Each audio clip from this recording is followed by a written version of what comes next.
চলে যাব এখান থেকে, কেউ থাকবে না।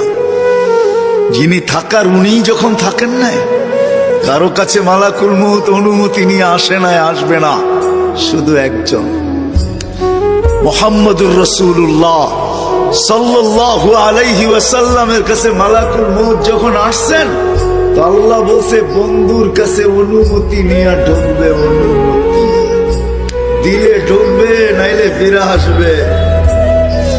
বন্ধু আমার, খবর তার অনুমতি ছাড়া যায় গর্জায় ঢুকা যাবে না। আমাদের কারো কাছে অনুমতি নিয়ে আসবে না, ওনার কাছে অনুমতি নিয়ে গেছেন। তারপরও বলছে শোনো, ঢুকার অনুমতি দিলেই কিন্তু হাত রাইখা দিবা না, আবার অনুমতি নিবা, রাখবা কি রাখবা না।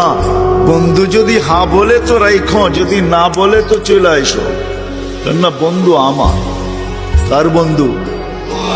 হ্যাঁ, কার বন্ধু?